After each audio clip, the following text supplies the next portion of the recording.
Morning to everyone, students. Boys, as you know, nowadays your topic is continued.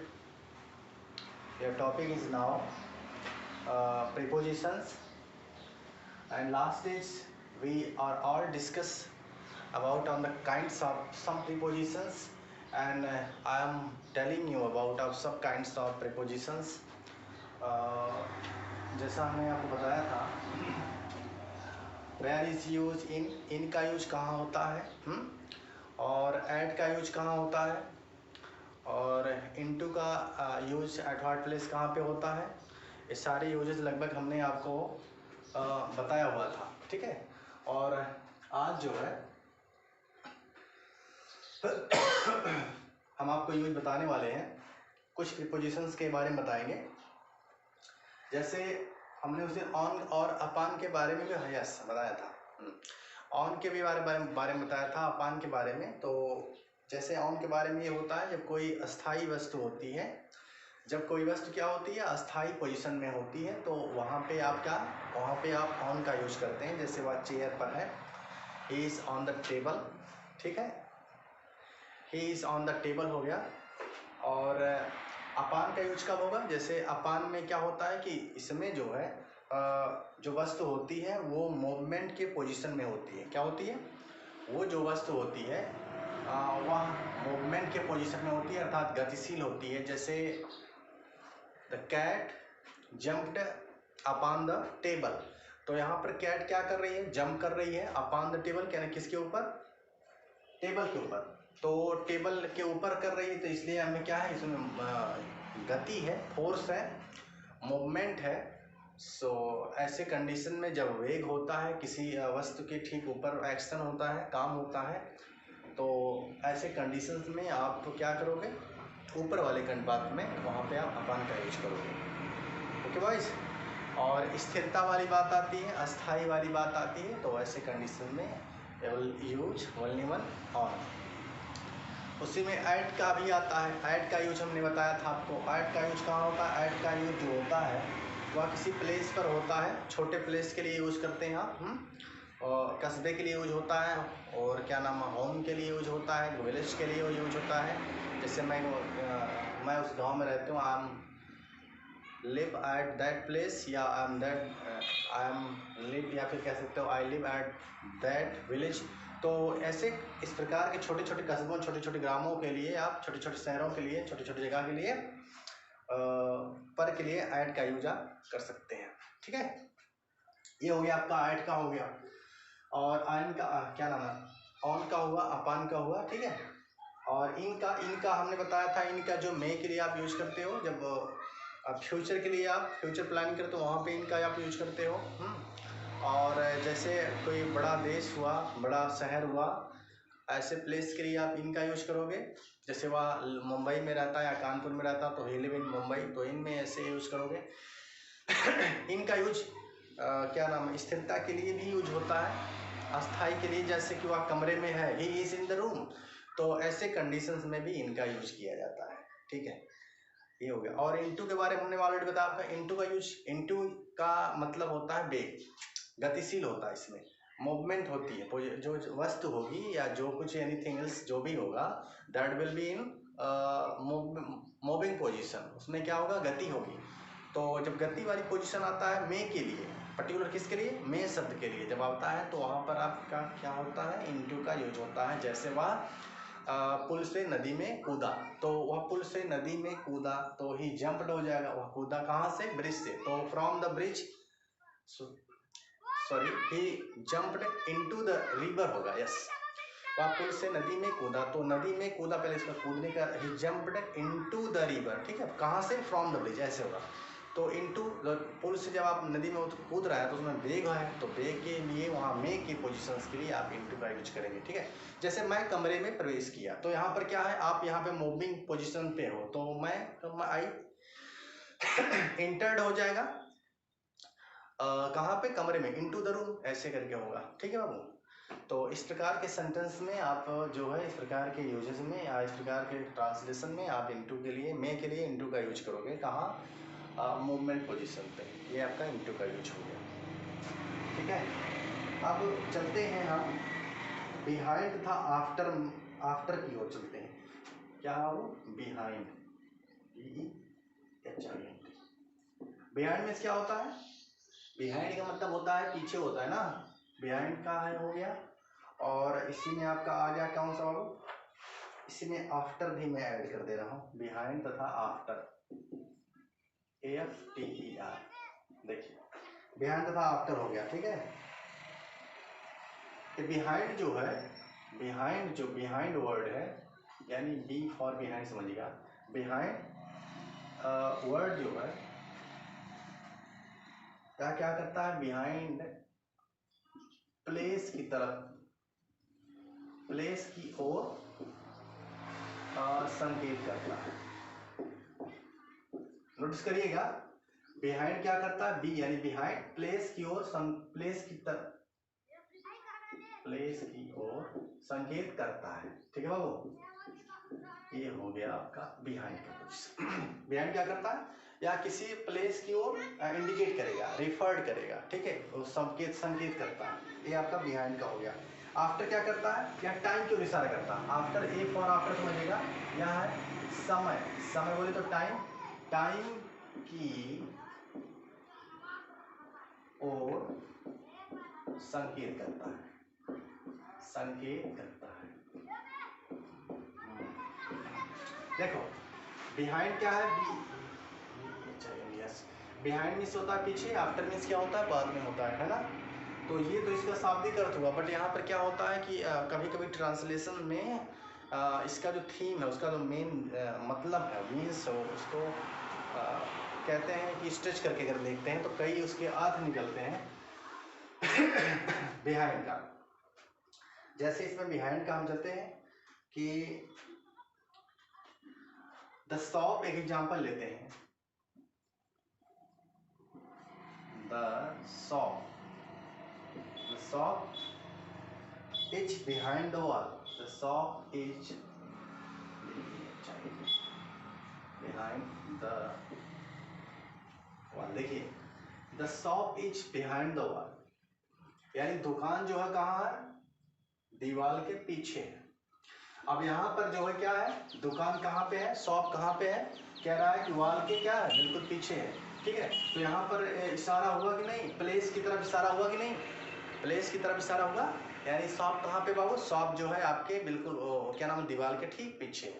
तो वहाँ पर एक place की ओर इंडिकेट कर रहा है, तो ऐसे में आप यहाँ पे प्लेस का नाम दे सकते हो। बी बिहाइंड जो है वो प्लेस की ओर संकेत करता है। और जो ये है क्या नाम है? आफ्टर, ए फॉर आफ्टर जो आपका आता है, ये समय की ओर इंडिकेट करता है। जैसे कि एक एग्जांपल ले लीजिए कि वहाँ क्या नाम है, लगभग है वहाँ 7 बजे तक सोता है, ऐसे अगर हम दे दें आपको, वहाँ 7 बजे तक सोता है। अब वहाँ पर क्या हुआ? सॉरी, मैंने सेंटेंस दूसरा बोल दिया। आफ्टर का यूज बता रहे थे हम यहाँ पर, आफ्टर तो टिल का बताने लगे। आफ्टर में चलते हैं, जैसे आई शैल, या आई विल करिए, आज तो विल का ही यूज होगा। I will go after 2 hours,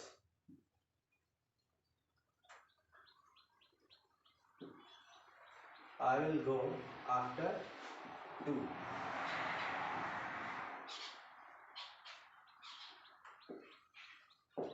देखिए I will go, मैं जाऊंगा, आफ्टर 2 hours, यानी 2 घंटे के बाद, ठीक है। मैं 2 घंटे के बाद जाऊंगा। I will go after 2 hours, यानी मैं 2 घंटे बाद जाऊंगा। तो ये क्या हो गया? यहाँ पर टाइमिंग की बात हो गई कि नहीं? मैं 2 घंटे बाद जाऊंगा, तो वहाँ पे आपकी टाइमिंग आ रही है। इस पहले वाले में क्या आ रहा है? The shop is behind the wall. ये पक्का इस सेंटेंस नहीं लग रहा है, या लग रहा है कि वह किसी प्लेस की ओर इंडिकेट संकेत कर रहा है। और सेकंड है I will go after 2 hours, मैं 2 घंटे बाद जाऊंगा। तो यहाँ पर आफ्टर का मतलब आप यानी किसी काम के बाद, ठीक है, पहले के बाद। तो यहाँ पर हो गया आफ्टर, यहाँ पे आपका हो गया किसका? एक किसकी तरफ इंडिकेट कर रहा है, या समय की ओर इंडिकेट कर रहा है, ठीक है। ये यूज आपका हो गया, ये प्रीपोजिशन हो गया बिहाइंड तथा आफ्टर का यूज। उसके बाद पेपर नहीं क्या,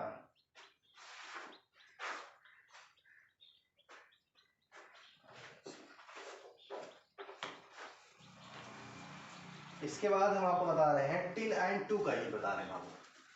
टिल और टू जो आपका ये क्या है, ये भी एक प्रकार का आपका प्रीपोजिशन है जो मोस्टली क्या होता है आपके सेंटेंस में यूज होता है, और रियरली जो है आप इसका यूज करते हो, और इसके यूजेस आपको कंपलसरी आपको क्या है जानना चाहिए, और सम स्टूडेंट्स क्या है इसको समझ नहीं पाते और ऐसे ही लोग इसका यूज कर देते हैं। देखिए अब प्रीपोजिशन आपका क्या आता है, अब एक आता है टिल, TILL टिल हो गया, और एक टू आता है, क्या होता है टू।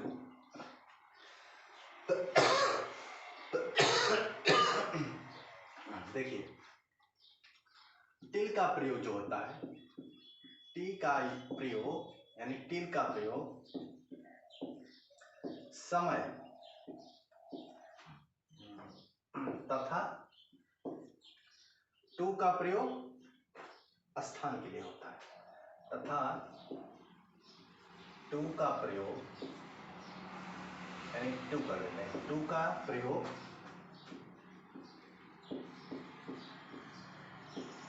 स्थान के लिए होता है।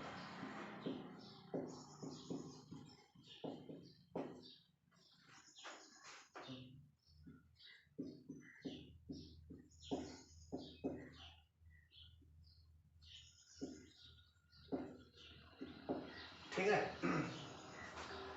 टिल और टू का यूज है, तो टी फॉर टिल आप समझिएगा, टिल का प्रयोग समय यानी टाइमिंग के लिए आता है, तथा टू का प्रयोग क्या होता है, यह स्थान के लिए होता है।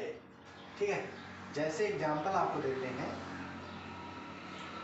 कि वह सुबह में वह 7, हाँ जैसे एग्जाम्पल में लास्ट में थोड़ी देर पहले बोला था, तो वह टिल का हमने बोल दिया, तो टिल में क्या हो जाएगा, जैसे वो अभी 7 बजे तक सोता है वह, तो हो जाएगा ही, सोना का होता है, सोता है ही sleep, SLEE, he sleeps till 7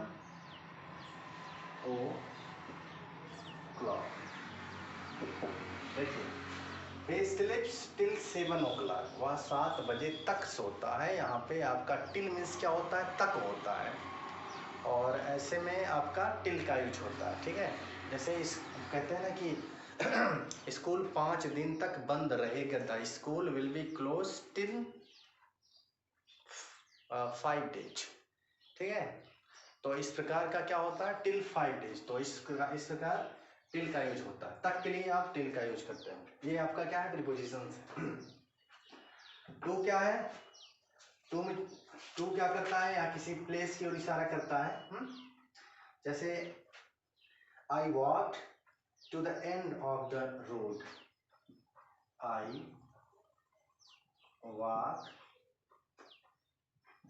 to the end of the road।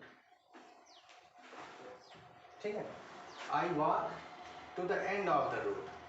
अब यहाँ पे कह रहा कि मैं टहलता हूँ बिल्कुल रोड की समाप्ति तक, यानी कि रोड जब आई वॉक, मैं रोड के अंत तक मैं क्या करता हूँ, टहलता हूँ, यानी पूरा रोड पे मैं टहलता हूँ। तो यहाँ पर टहलने वाली जो बात है, यहाँ पर टू कर रहा है, टू यहाँ पे प्लेस की ओर इशारा है। तो ये आपका प्लेस की तरफ हो गया, और किसी स्थान की ओर इशारा, सही है। तो यहाँ पर मैं रोड पर टहलता हूँ रोड के अंत तक टहलता हूँ, तो मैं रोड के अंत तक टहलता हूँ, तो यहाँ पर क्या हो गया, यहाँ पे इशारा है, तो यानी इशारा का मतलब एक स्थान की ओर आपको इंडिकेट कर रहा है, तो ऐसे कंडीशन में आपको टू लगाना पड़ेगा। और जैसे आप कहते हो ना कि मैं स्कूल जाता हूँ, तो आई गो टू स्कूल आप बोलते हो, तो बिकॉज आपका ये सेंटेंस भी आई क्लियर हो जाता है। तो यहाँ पर स्कूल आपका एक प्लेस है ना, प्लेस, यस, तो आप प्लेस की ओर रिफर्ड कर रहा है, तो like this conditions you will have to use only one two prepositions. ये आपका टू प्रीपोजिशन हो गया। ठीक है, ये आपका यूज टिल हो गया, और टू होगा। टिल क्या होगा, वो टिल जो होता है तक, यानी कोई एक सीमा होती है, एक निश्चित समय में कह सकते हो। ठीक है, या टिल का यूज होता है, या क्या करता है, टाइमिंग होती है, या एक निश्चित समय, एक सीमा तय होती है, या एक टाइमिंग, आप इतना जान लो कि यह टाइमिंग के लिए होता है। मैंने आपको एग्जांपल भी दिया है कि जैसे मैं अक्सर यहाँ कहता भी हूँ कि आपको अपनी फीस 31 तारीख तक 15 तारीख तक जमा करनी होगी। तो मैं कहता हूँ you will have to paid your monthly fee till 15 date. तो इस प्रकार का मैं सेंटेंस बोलता हूँ, इस प्रकार की मैं जैसे मैं कहता हूँ, तो ऐसे में जो एक निश्चित समय है तक के लिए बाउंडेशन है, तो ऐसे कंडीशन में टाइमिंग के लिए हमने टिल का यूज किया। टू आप पता है, टू एक समय, एक स्थान की ओर इशारा है। जैसे मैं स्कूल जाता हूँ, मैंने जस्ट आपको बताया कि आई गो टू स्कूल, एक प्लेस की तरफ आपको रिफर्ड कर रहा है, तो ऐसे कंडीशन में आप टू का यूज करोगे। ये दो बोथ प्रीपोजिशंस आप रेगुलरली मोस्टली आप यूज करते हो, सो इसलिए it is important for you that you learn 2 points till and to. Okay boys, ये तो प्रीपोजिशंस हो गए बाबू आपके। लगभग ऐसे बहुत से प्रीपोजिशंस हैं, आप और इसको डिटेल वे में पढ़िएगा, बट मैं तो कुछ आपको पढ़ा ही रहा हूँ। इसके बाद आता है बाई एंड विथ। क्या आता है बाबू? बाई एंड विथ आता है। बाई कार्य करने वाले, क्या बाबू? देखिएगा बाई क्या होता है, यहां से बाई कार्य करने, बाई कार्य करने वाले, बाई कार्य करने वाले अर्थात कर्ता से पहले प्रयोग होता है। अर्थात कर्ता यानी सब्जेक्ट से पहले, कर्ता से पहले प्रयोग होता है। ठीक है, यानी बाई जो है कार्य करने वाले अर्थात कर्ता से पहले यूज होता है। By preposition is use before the subject. यह बाई का यूज सब्जेक्ट के पहले होता है। मोस्टली क्या होता है, या आपको पैसिव वॉइस में आपको देखने को मिलता है। आप जब पैसिव आप बनाते हो, एक्टिव से पैसिव चेंज करते हो, तो वह सब्जेक्ट के पहले बाई का यूज होता है, एंड देन आप जो है सब्जेक्ट यूज करते हो। कह रहा है बाई कार्य करने अर्थात कर्ता से पहले होता है, और विथ का प्रयोग, और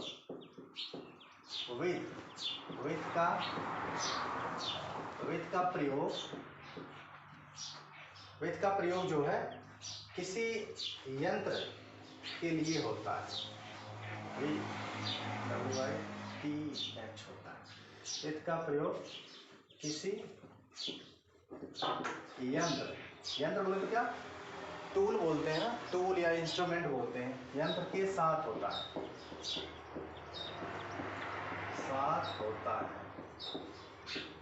ठीक है। कह रहा बाई और विल का, बाई कार्य करने वाले अर्थात कर्ता से पहले प्रयोग होता है, और विद जो है किसी यंत्र के साथ प्रयोग होता है, यंत्र के साथ होता है। अब कैसे? अब जैसे कह रहा है कि लेटर वाच, एग्जाम्पल मैं आपको दे रहा हूँ,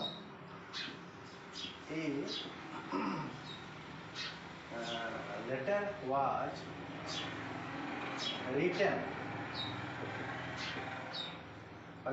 रिटन बाय हिम।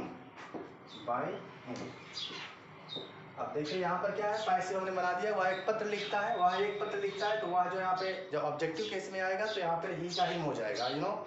और यहाँ पर क्या होगा, लेटर ऑब्जेक्ट हो गया आपका, एचवी आ गई आपकी, रिटन आप पैसिव में आपका क्रिया का थर्ड फॉर्म चलता ही है। बाय देखिए हिम आपका क्या है, यह नॉमिनेटिव से आ गया है ऑब्जेक्टिव केस में, यानी कर्म कारक में आ गया है, इसलिए हिम के पहले यहाँ पर यानी सब्जेक्ट था ऑलरेडी, तो यहाँ पर हिम बाई आ गया, क्या किसके, सब्जेक्ट के पहले आ गया।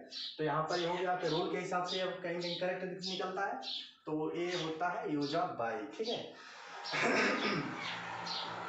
और कह रहा है कि विथ का यूज कहाँ होता है, विथ जैसे किसी इंस्ट्रूमेंट के साथ आप करते हो ना, कोई काम एक्टिविटीज कोई करते हो, some activities have been done by the with, तो वहाँ पर आप विथ का यूज करते हो। जैसे he killed the snake, he kill हो जाएगा, kill the snake,